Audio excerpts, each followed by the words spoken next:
Hello, my little captives, and today we're back with the series. That's right, it's back again.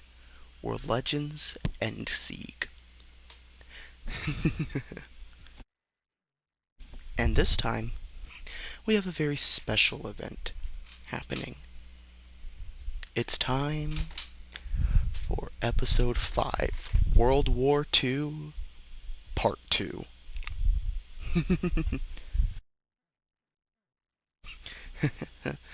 I'm excited for this. So let's kick things right off, shall we? First things first, we have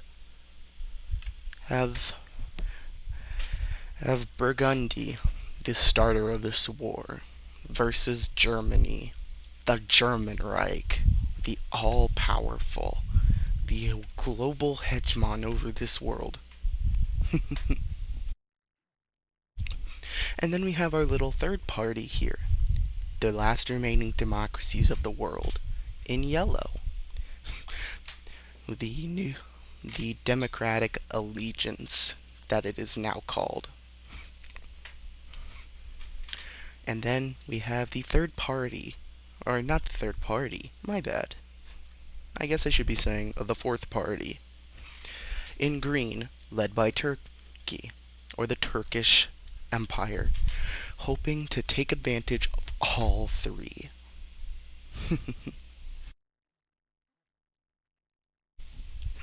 So, I guess we should hop right into this. The first phase of the war is pretty straightforward. Burgundy immediately starts its assault. Within a few days, it is at the doors of Brussels as it continues to storm through. They soon make advances through the Alpine region using strange technology, advances in aircraft, paratrooping like you've never seen before. This almost opens the way up and negates the entire Alpine region. Meanwhile, Burgundy has a better idea. They're going to go up through the Alpines and then over to capture Vienna. So they expand upon this even greater. But look out over here. The Balkan powers have united, finally under one common goal, to liberate the world. So Slovenia immediately strikes towards Italy. Using Allied support, they steam through Venice and enter into Italy proper, making massive gains. But over here, there's more gains as they slowly encroach upon the territory of Romania, circling in this small division and capturing it, moving forward.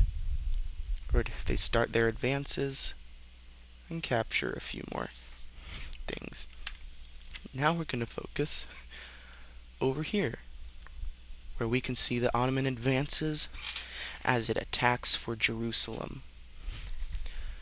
The Ottoman advances are quick and groundbreaking, but they aren't complete. They aren't absolute. Soon, it staggers to a halt. Then we come to this area, where we can see them trying to attack Persia, and it kind of staggering a bit. They do make good headway, but they lose their traction. Meanwhile, all of the Caucasian powers focus into the Donbass, making significant territory gains. Now it is time. The War of Transylvania begins. Or I guess I should say the battle. As Ukraine and Romania together create staggering process, Hungary is unable to keep up the pressure and soon starts collapsing. Anyways, we begin our assault once again. And as they go for Transylvania proper, they manage is to try and almost complete the encirclement, but the Reich starts pushing back, causing major casualties. But finally, they link up, and the entirety of Transylvania surrenders. Meanwhile, Germany manages to cripple the Burgundian Vienna assault. Now, the Crimean battle takes place as the Donbass region blitzes through with German troops. And they are just unable to keep up. And then we see a tactic never seen before. The Germans cross the wasteland for the first time. They blitz through the wasteland, which is completely undefended, and make their way to the Ukrainian, well, what was the Ukrainian coast. They invade, and Ukraine is unable to keep up with this surprise attack, and soon the entire region of Donetsk surrenders, or at least half of it does. Meanwhile, you might be wondering, what is the Democratic Alliance doing? Well, they're in Venezuela. Blitzing through it, Brazil makes headway, while Colombia also blitzes through. Then they start a campaign going right for the Venezuelan capital.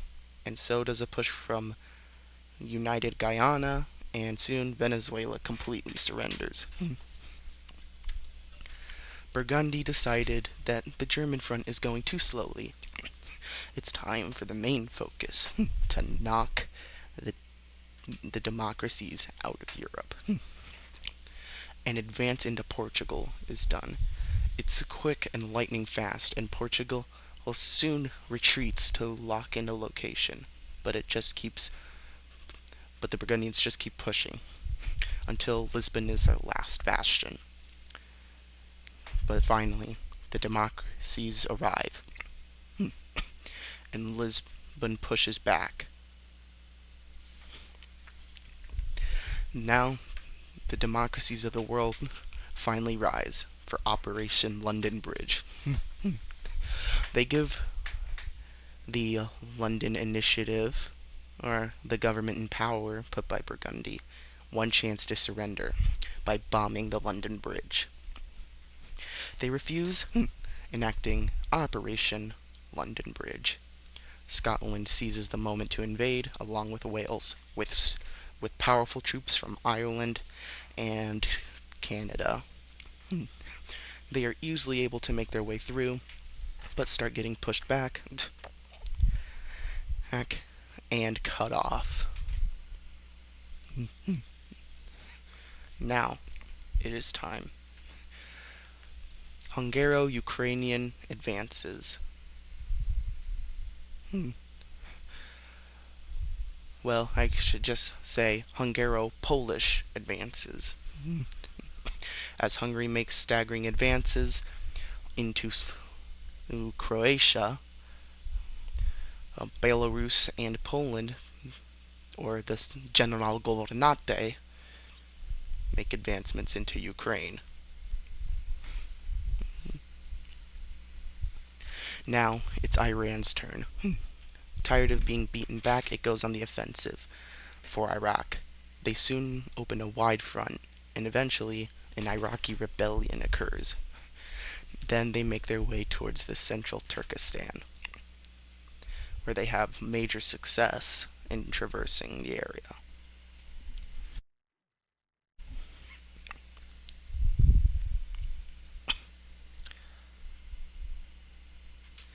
Now the pressure is on Burgundy and Assyria, as both the German Mittelafrika colony and the Free Egyptian government both make staggering advances. Now it's time. The gates of Constantinople.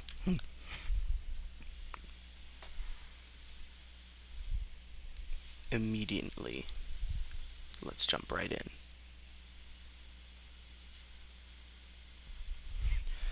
Now we see quick blitzing advances from Bulgaria and Greece as they swarm in, managing to cut off an entire Turkish division. They encircle it, crush it, and slowly they meet the gates of Constantinople. Now it's time for a bit of Africa's revenge on Europe. Morocco immediately launches the heaviest assault they can, using all of their military assets. They're going to cross the Bridge of Gibraltar, or the Dam of Gibraltar, and make their way to Spain to free Portugal. They immediately continue their advances, but then something starts to happen.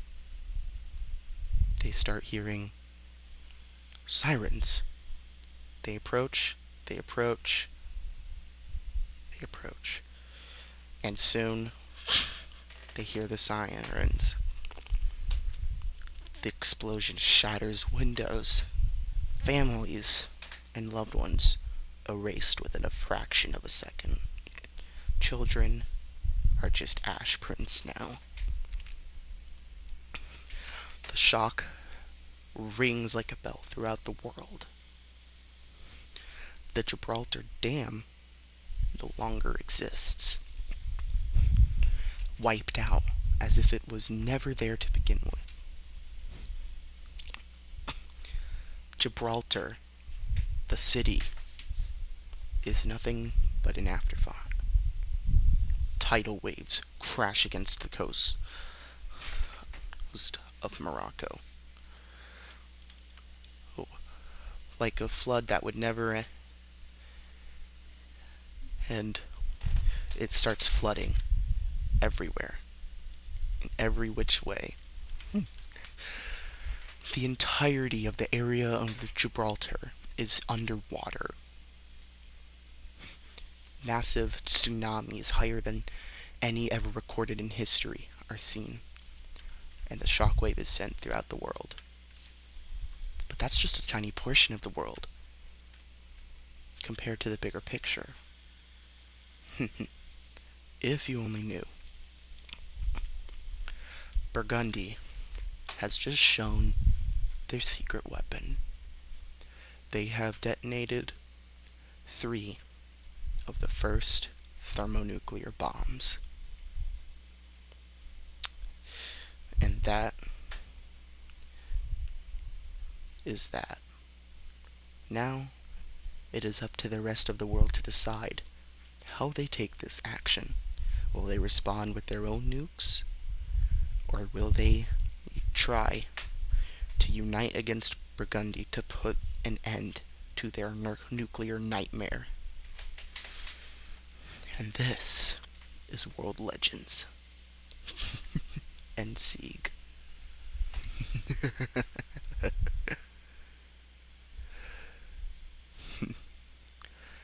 But thank you all so much for watching. Make sure to leave a like and subscribe. And also, of course, comment down below what your predictions or what you want to see next. I'm hoping to do more small-time mapping videos, but I wanted to get this out of the way. I want to finish this story, the final story, and maybe another story. I hope you guys enjoyed the video, and see you all next time. Bye.